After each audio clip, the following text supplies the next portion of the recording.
शुरू करें भाई।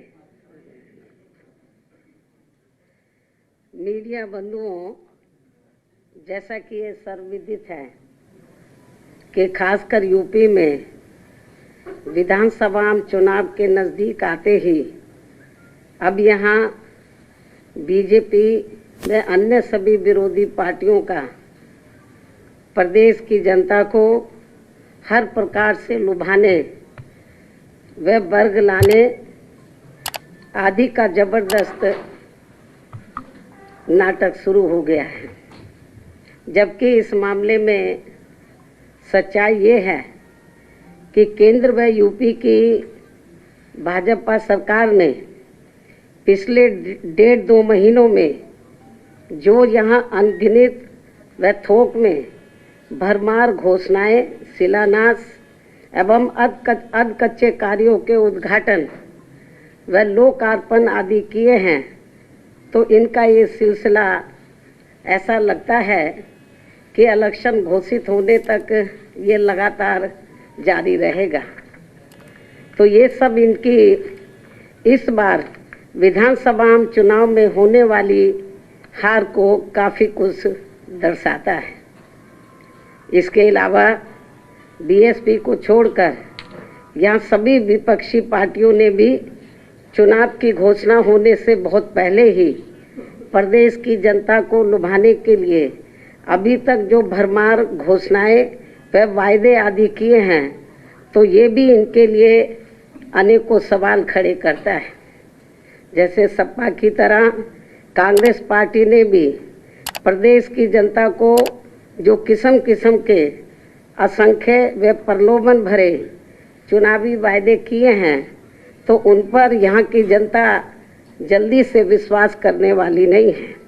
और इस संबंध में हमारी पार्टी का ये कहना है कि यदि कांग्रेस पार्टी ने यहाँ यूपी में भी अपने लंबे रहे शासनकाल में अपने 50% भी चुनावी वायदे पूरे कर दिए होते, तो फिर आज ये पार्टी केंद्र व उत्तर प्रदेश सहित देश के अधिकांश राज्यों से भी सत्ता से बाहर नहीं होती।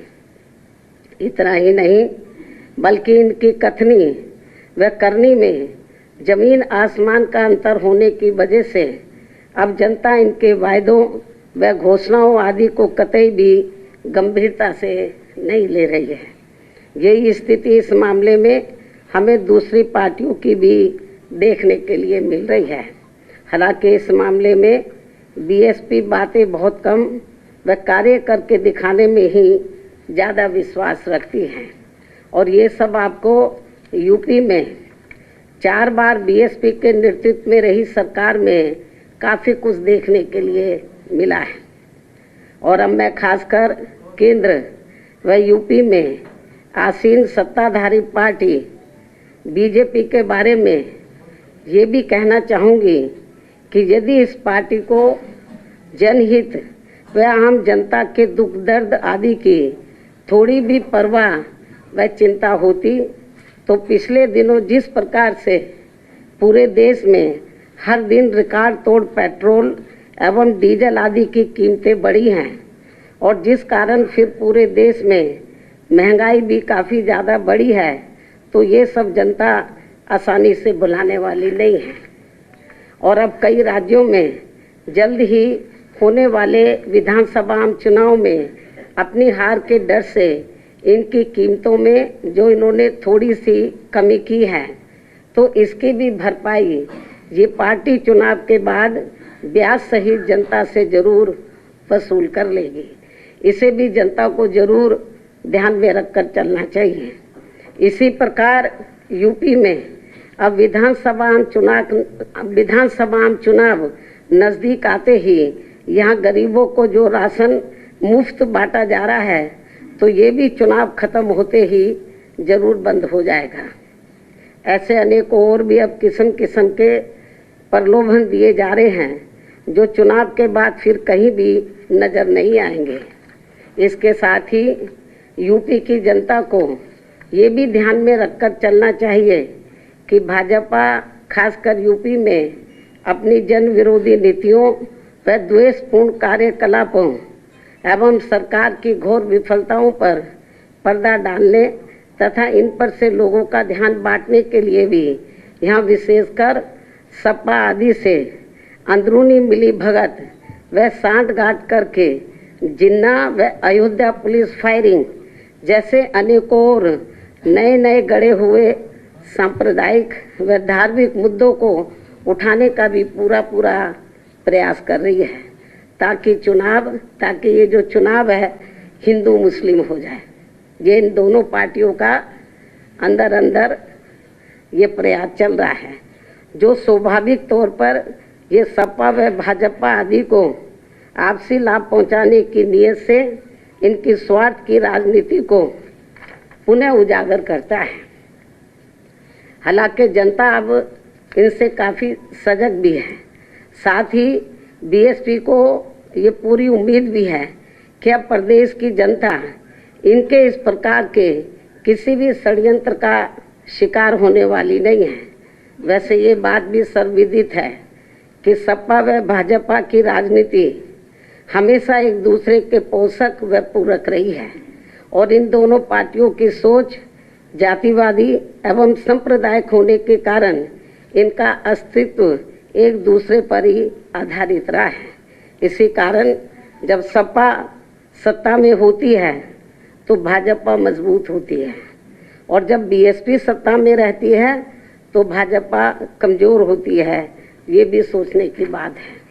इतना ही नहीं बल्कि प्रदेश में कुछ ही समय के बाद होने वाले विधानसभा आम चुनाव से पहले यहाँ भाजपा द्वारा विधानसभा की 403 सीटों में से 300 व सपा द्वारा 400 सीटें जीतने की जो बात कही जा रही है, तो ऐसे में इनका ये दावा इतना अधिक बचकाना व हवाई है कि इनकी इच्छा पूर्ति के लिए फिर तो यहाँ विधानसभा की सीटों की संख्या बढ़ाकर चुनाव आयोग को लगभग 1000 ही कर देनी चाहिए।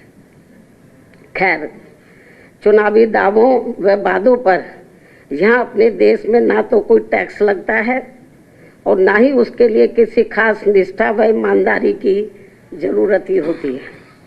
इसलिए आने वाले वक्त में पूरी तरह से स्वतंत्र व निष्पक्ष चुनाव ही ये बताएगा कि किसमें कितना है दम। इसके साथ ही यहाँ मैं ये भी याद दिलाना चाहती हूँ कि कोरोना काल में कोरोना पीड़ितों व बाढ़ के समय में बाढ़ पीड़ितों आदि की भी मदद करने के मामले में बीएसपी ने हमेशा सबसे पहले इसकी पहल की है और यहाँ हमारे लोगों ने अपने अपने आर्थिक सामर्थ्य के हिसाब से बिना ढिंढोरा पीटे हुए यहाँ अति गरीबों व ज़रूरतमंदों आदि की लगातार मदद की है।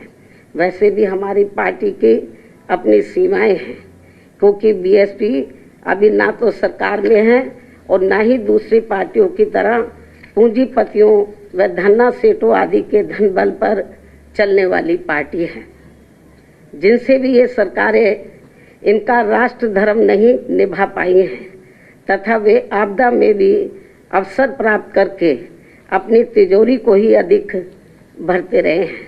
ऐसी पार्टी व सरकारों से क्या जनता उनसे इसका हिसाब किताब नहीं करेगी? यानी कि ज़रूर करेगी।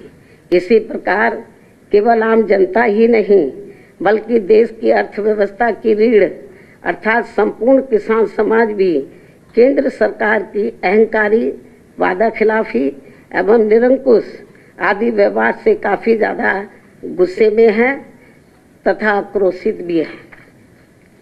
इतना ही नहीं बल्कि इनकी जातिवादी, संकीर्ण, पूंजीवादी व अन्य गलत नीतियों व गलत कार्य प्रणाली की वजह से उत्तर प्रदेश सहित पूरे देश में दलित, शोषित, पिछड़ा वर्ग, मुस्लिम व अन्य धार्मिक अल्पसंख्यक समाज के लोगों के साथ साथ सर्व समाज में से खासकर गरीब, मजदूर, बेरोजगार, छोटे व्यापारी, कर्मचारी एवं अन्य मेहनत कश लोग भी अपनी विभिन्न समस्याओं को लेकर काफ़ी ज़्यादा दुखी व परेशान भी हैं। कोरोना काल में तो इनकी हालत और भी ज़्यादा खराब हो गई है। ये सब किसी से छिपा नहीं है।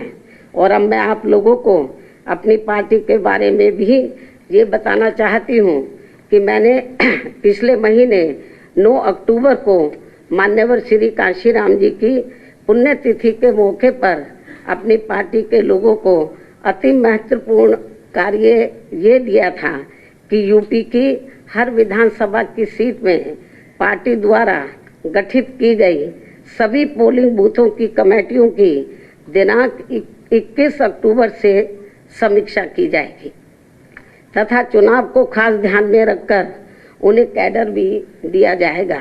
जो ये कार्य पूरे प्रदेश में काफ़ी युद्ध स्तर पर चल रहा है।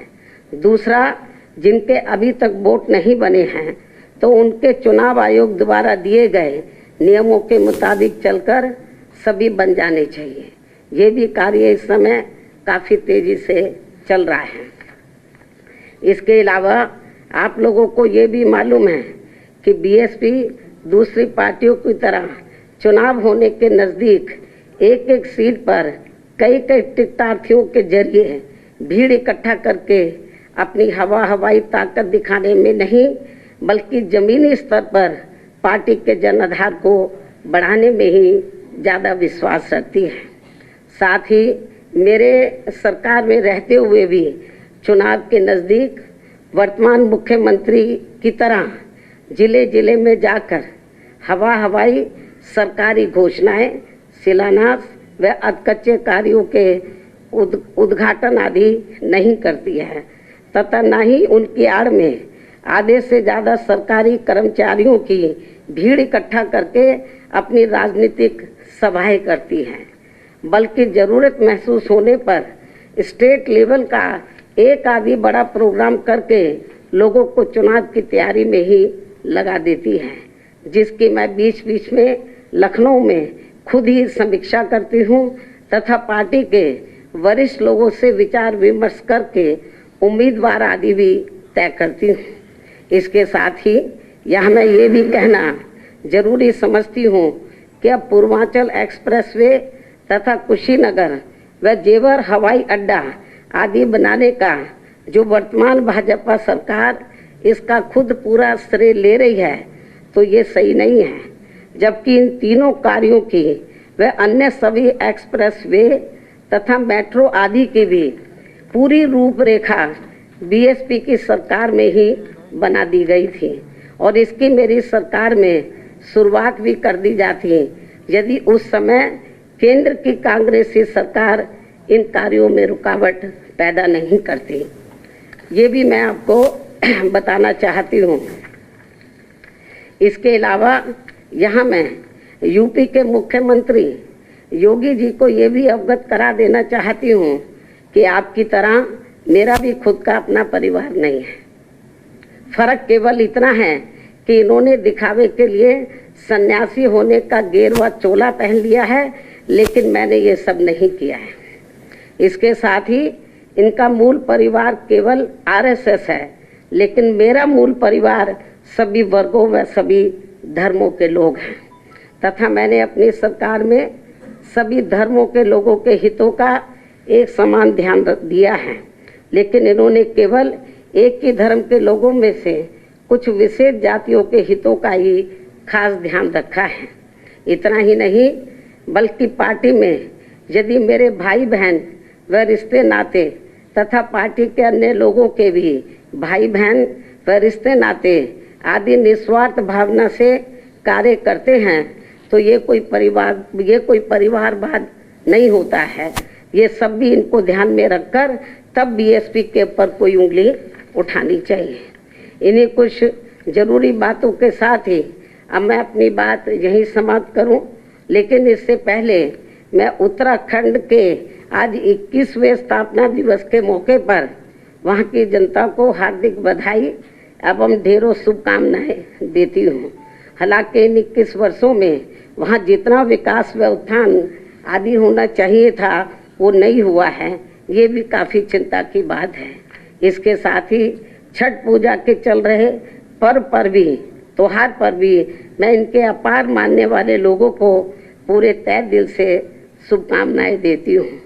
शायद आप लोगों को मालूम है कि हमारी पार्टी के जो राष्ट्रीय महासचिव है श्री एस.सी. मिश्रा जी, इनका आज जन्मदिन है।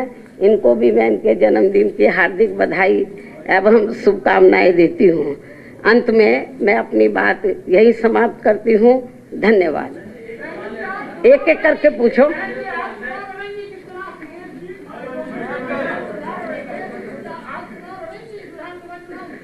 ये कोई जरूरी नहीं कि योगी जी क्या कर रहे हैं और अखिलेश क्या कर रहे हैं, मेरी तुलना आप उनसे करेंगे? हाँ,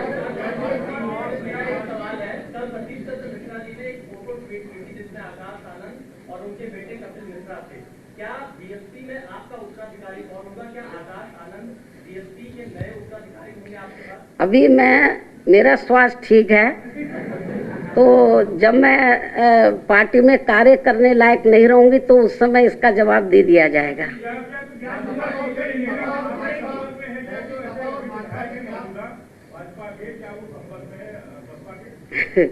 अब ये तो अंदरूनी बात है, ये तो ओपन नहीं करनी चाहिए है। ये तो हमारा शुरू से ही चल रहा है। हाँ,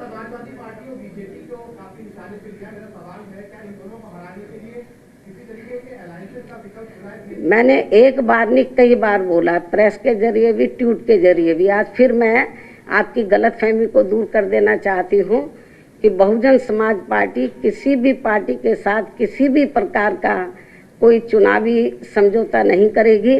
अकेले अपने बलबूते पर ये चुनाव लड़ेगी। हम समझौता जरूर कर रहे हैं, किनसे? सर्व समाज के लोगों के साथ। उनमें भाईचारा पैदा करके सभी वर्गों को जोड़ने में लगे हैं। और ये जो गठबंधन है तो ये स्थायी रहेगा और इस ओर हमारा ध्यान है, ना कि दूसरी पार्टियों के साथ गठबंधन करने का कोई इरादा है। अब आपको मालूम है, ये बड़े होते नेता और कुछ जनाधार होता तो मैं उनको निकालती क्यों? वो तो निकाले हुए लोग हैं। और बीएसपी में ये मैं आपकी गलतफहमी दूर कर देना चाहती हूँ, जिसको भी मैं निकालती हूँ वो अकेला जाता है, उसके साथ में बीएसपी के कार्यकर्ता नहीं जाते हैं।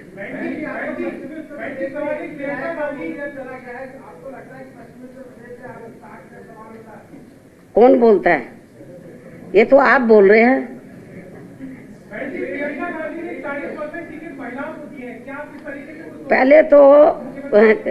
पहले तो कांग्रेस पार्टी को जिन राज्यों में उनकी सरकारें हैं या जब कांग्रेस पार्टी पावर में थी तो सबसे पहले तो इनको सेंटर में थी, तो इनको सबसे पहले तो इसको लेकर कानून बनाना चाहिए था। हम तो ये तो 40 की बात करें, ये 33% भी विधानसभा और लोकसभा में महिलाओं को आरक्षण ये कानूनी तौर पर कांग्रेस पार्टी कानून नहीं बना पाई, ना कांग्रेस बना पाई, ना बीजेपी बना पाई। तो ये जो इधर कह रहे हैं कि भाई 40% हम महिलाओं को देंगे, हमको इसके खिलाफ नहीं है। तो हम तो चाहते हैं, अब लोग तो ये भी कहते हैं, मैं नहीं कह रही कि इनके पास अब ये 40 का ये क्यों कर रहे हैं, क्योंकि कांग्रेस की हालत बहुत ज़्यादा खराब है। तो जब जिन राज्यों में इलेक्शन हो रहा है वहाँ क्यों नहीं ये घोषणा कर रहे हैं? जिन राज्यों में जैसे पंजाब है, ये उत्तराखंड है, ये और जिन राज्यों में, वहाँ भी तो करना चाहिए। आप समझ सकते हो कि ऐसा वो क्यों कर रहे हैं।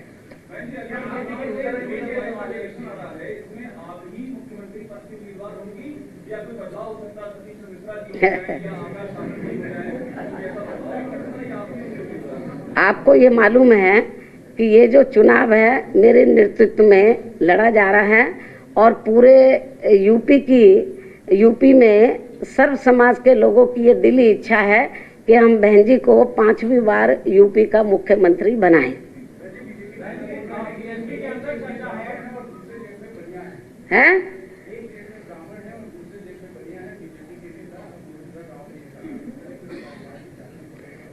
ये तो आप उन्हीं से पूछो इस सवाल का जवाब है। मैं जो आपको बता रही हूँ कि सपा और बीजेपी में तो हम कोई फर्क समझते नहीं। ये तो एक ही सिक्के के दो पहलू हैं। ये तो इस चुनाव को हिंदू मुस्लिम करने के चक्कर में है। ये तो आप खुद इनके जो बयान आ रहे हैं, चाहे तो सपा मुखिया के या फिर योगी जी के जो बयान आ रहे हैं, उससे आप लोगों को ये स्पष्ट तौर पर हमारा कोई भी आप सोच रहे मुकाबला हमें पूरा भरोसा है। जैसे सन 2007 में हमको एब्सोल्यूट मेजॉरिटी मिली, हमें पूरी एब्सोल्यूट मेजॉरिटी मिलेगी।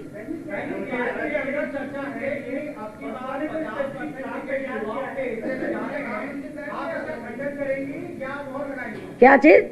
बीएसपी के अंदर ही चर्चा है कि 50% टिकट बहन इस बार युवाओं को देने जा रही है, इसका खंडन करेंगी कि मुहर लगाएंगी? ये तो अच्छी बात है, यदि यंग ब्लड आगे आता है तो ये तो अच्छी बात है। जब सूची जारी होगी, नहीं जब सूची जारी होगी तो आपको मालूम पड़ जाएगा।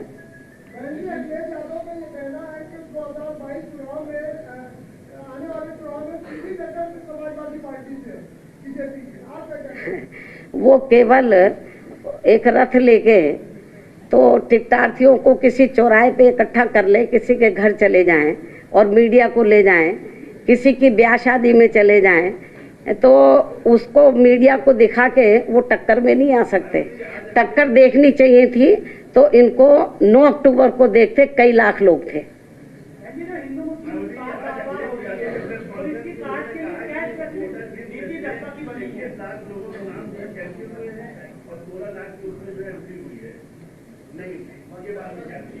नहीं, ये तो गड़बड़ी की तो शिकायतें मिल रही हैं।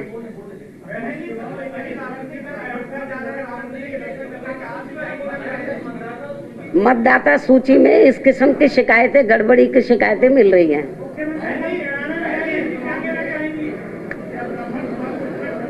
अच्छा बेटा।